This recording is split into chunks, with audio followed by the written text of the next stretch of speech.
Friends வணக்கம். இந்த இதில் நம்ம ஒரு லட்டு செய்யலாம், கோயா லட்டு. இது தோல் எடுத்தது கொஞ்சம் இருந்ததுனால அதை போட்டிருக்கேன். இது தோல் எடுக்காது கொஞ்சம் போட்டிருக்கேன். இதை வறுத்து எடுத்துக்கலாம். இதை லைட்டாக ஒரு சூடு கொடுத்துட்டு மிக்சியில் திருக்கி எடுத்துக்கலாம்.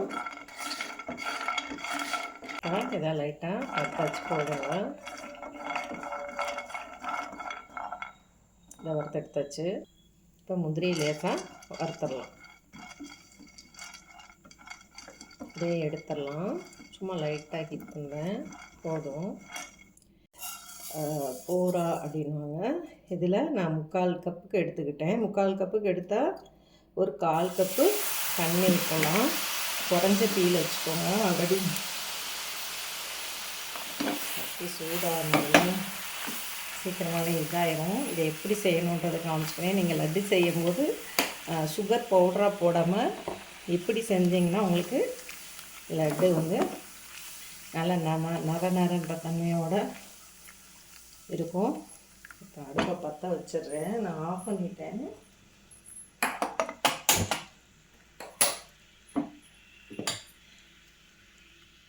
நான் ஆல்ரெடி செஞ்சு வச்சதுங்க. நான் உங்களுக்கு காமிக்கிறதுக்காண்டி கொஞ்சமாக செய்கிறேன். நீங்கள் இதில் 3 கப்பு எடுத்தீங்கன்னா, இப்போ எதுலேனாலும் நீங்கள் ஒரு டம்ளரோ ஒரு கிண்ணமோ ஒரு பவுலோ, நான் இதில் 3/4 கப்புக்கு எடுத்துருக்கேன். அதில் 1/4 கப்பு தண்ணி. அப்போ 4 பங்கு ஆயிடுச்சா. நீங்கள் 3 பங்கு சுகர்னால் 1 பங்கு தண்ணி விட்டு இப்படி காய்ச்சி இது பண்ணணும். இது கொதிக்க கொதிக்க குறைஞ்ச தீயில் தாங்க வச்சு செய்யணும். இது நான் கொஞ்சமாக செஞ்சனால சட்டி சூடாக இருந்தனால உங்களுக்கு டக்குனு இதாகிடுச்சு. இது மறுபடி சுகர் பவுடராக நமக்கு கிடைக்கும். அன்ன வரைக்கும் வரும்போது நம்ம ஆஃப் பண்ணிவிட்டு கிண்டிக்கிட்டே இருந்தோன்னா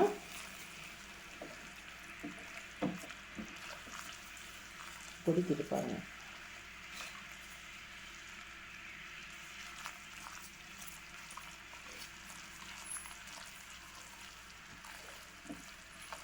இது அப்படியே ஒயிட்டாக மாறுங்க.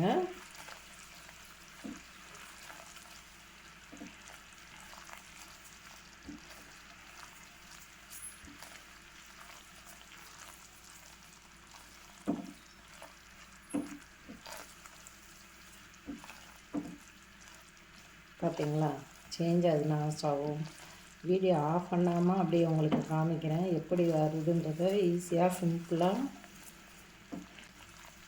செய்கிறதுக்கு.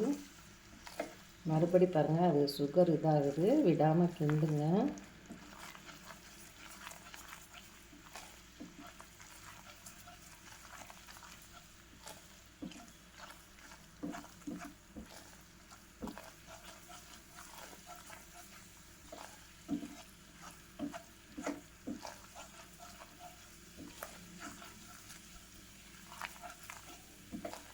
மறுபடி சுகர் ஆகுறது தெரியுதுங்களா. வற்றி நுரைச்சி வரும்.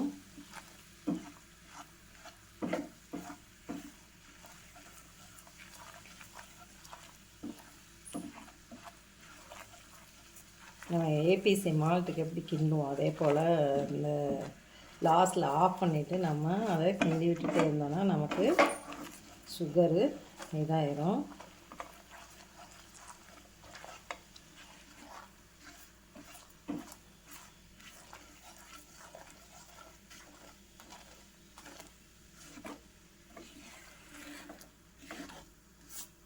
இப்போ ஸ்டவ்வை ஆஃப் பண்ணிடலாம். இதாகிடுச்சு பாருங்கள்.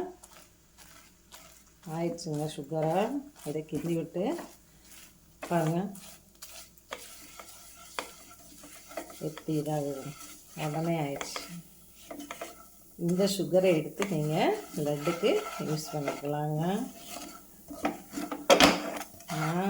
ஆஃப் பண்ணிடுறேன். உங்களுக்கு கெட்டி அப்படி ரொம்ப கெட்டி பெற்றுச்சுன்னா ஆறவும் நீங்கள் இதை போட்டு மிக்சியில் ஒரு சுற்றி எடுத்துக்கோங்க. உங்களுக்கு லட்டு நல்லா நரப்பு தன்மையோடு கிடைக்கும். கெட்டும் போகாது. உங்களுக்கு எக்ஸ்ட்ரா ஒரு 2 days நமக்கு லட்டு இருக்கும். சரிங்களா? இப்போ நம்ம அடுப்பை பற்ற வச்சிடலாம். நான் இதில் ஒரு 20 கிராம் அளவுக்கு நெய் விட்டுருக்கேன். 1½ டேபிள் ஸ்பூனுக்கிட்ட விட்டுருக்கேன். இப்போ இது சூடாகட்டும். இந்த நம்ம ஈட்டபிள் கம் வச்சுருக்கோம் இல்லையா, இது பாதாம் பிசின்னு கூட சொல்லுவாங்க. இது நல்லா உடம்புக்கு குளிர்ச்சியானது. இதை நம்ம பொரிச்சு எடுத்துக்கலாம்.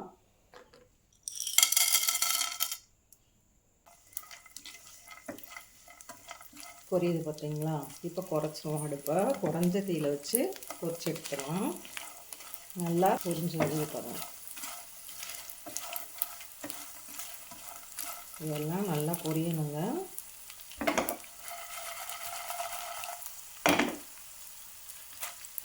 இதெல்லாம் கடிக்க முடியாது, நமக்கு பொரிஞ்சாதான் நல்லா பொறுன்னு இதாக வரும்.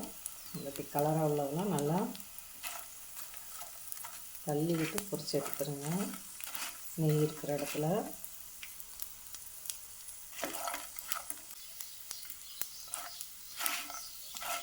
இதை நம்ம தனியாக ஒரு இதில் எடுத்து வச்சுக்கலாம். ஸ்டவ் ஆஃப் பண்ணிட்டேங்க. இதை வறுத்தனால மறுபடியும் ஒரு ட்ரிப்பு இந்த ஹீட்லேயே நெய்யில் நம்ம இது பண்ணிக்கலாம். ஏலக்காய் ஒரு 1/4 டீஸ்பூன் போட்டுக்கலாம். இது பொரிச்சோம் இல்லையா, இது ஆறவும் மிக்சியில் லைட்டாக அந்த இப்படி ஒரு திருப்பி எடுத்துக்கோங்க. நான் ஸ்டவ்வை ஆஃப் பண்ணிவிட்டு தான் பண்ணுறேன். ஏன்னா நான் ஃபஸ்ட்டு இதை லேசாக வறுத்துட்டேன். மறுபடியும் அந்த நெய்யில் இதை பரட்டி அந்த ஹீட்லேயே எடுக்கிறேன். இல்லைன்னா நீங்கள் முழுசாக நெய்யில் கூட வறுத்து எடுத்துகிட்டு லைட்டாக ஒரு திருப்பிக்கோங்க. இது ஆறட்டும். பாருங்கள், நான் இதை லேசாக மிக்சியில் ஒரு சுற்றி எடுத்துக்கிட்டேன் அந்த ஈட்டபிள் கம்மை. இல்லைன்னா நீங்கள் இது மத்து வச்சுருந்தீங்கன்னா அதை கூட வச்சு லைட்டாக அரை குறையாக நசுக்கி விட்டுக்கோங்க. இதில் நான் 165 கிராம் கோவா எடுத்திருக்கேன். இனிப்பு இல்லாத கோயா லேசாக நம்ம உதுத்து விட்டுக்கலாம்.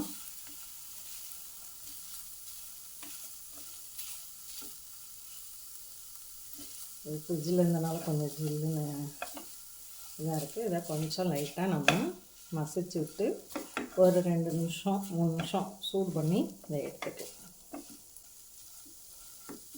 நான் உங்களுக்கு செஞ்சு காமிக்கணுன்றதுக்காண்டி கம்மியாக செய்கிறீங்க. வீட்டில் நம்ம எத்தனை பேர் இருக்கோமோ அதுக்கு தகுந்த மணிக்கு செஞ்சுக்கோங்க. ஒரு 4 உருண்டை செஞ்சால் போதும். ஏன்னா பால் இல்லையா, ஒரு சிலருக்கு மில்க் அலர்ஜி இருக்கும். இது பண்ணாதீங்க. எங்களுக்கு பால் ஒத்துக்கும், பரவாயில்ல. ஏதாவது ஒரு ஃபெஸ்டிவல் சமயத்தில் நம்ம செஞ்சுக்கலாம். சாப்பிட்டாயிடுச்சுங்க, போகணும். இது ஆறணும். ஆறின பின்னாடி பாருங்கள் நல்லா சாஃப்டாயிடுச்சு. இது ஒரு 2 நாளைக்கு வச்சு சாப்பிட்லாங்க. ஃப்ரிட்ஜில் வச்சுருந்தீங்கன்னா ஒரு நாள் எக்ஸ்ட்ரா. நம்ம கம்மியாக தானே செய்கிறோம். நான் குறைச்ச தீயில் தான் வச்சுருக்கேன், ரொம்ப ஹைலையெல்லாம் வைக்கல. ஆறின பின்னாடி, அதாவது ஆறணும்னா அப்படி சூடாக இருக்குல்ல, கை பொறுக்கிற சூடு அது வந்தோடனே எல்லாத்தையும் போட்டு மிக்ஸ் பண்ணி நம்ம லட்டு பிடிச்சிடலாம். இப்போ சுகரை போட்டிங்கன்னா சுகர் இதாகி தண்ணி விட ஆரம்பிச்சிடும் இல்லையா அந்த ஹீட்டுக்கு. இப்போ மறுபடியும் போட்டு கிண்டணும் 1 மணிக்கு இதாகி. இது ஆறட்டும். இதில் நம்ம போட்டலாம் 50 கிராம் அளவுக்கு, இல்லை 25 கிராம் அளவுக்கு நீங்கள் போட்டுக்கோங்க. உங்களுக்கு எவ்வளோ தேவையோ அதுக்கு தகுந்த மணிக்கு போட்டுக்கோங்க. இந்த மிக்சியில் அடித்து வச்சுருந்தேங்க அதையும் போட்டலாம். கம் எல்லாம் போட்டாச்சு. இதை கலந்து விட்டுக்கலாம். தொட்டு பார்த்துக்கோங்க, வெதுன்னு தான் இருக்குது. இப்போ சர்க்கரையை போட்டுடலாம். அப்போ தான் லட்டு பிடிக்கிறதுக்கு நமக்கு இதாக வரும். சுகர் போட்டாச்சு. இந்த பூரா சுகர் செஞ்சோம் இல்லையா ஃபஸ்ட்டு அது.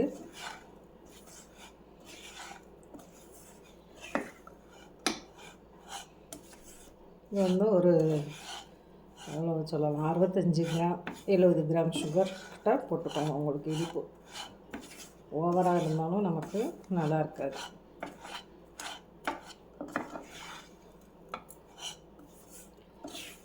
இதை லட்டு பிடிச்சிருங்க. இப்படி லட்டு பிடிச்சிருங்க.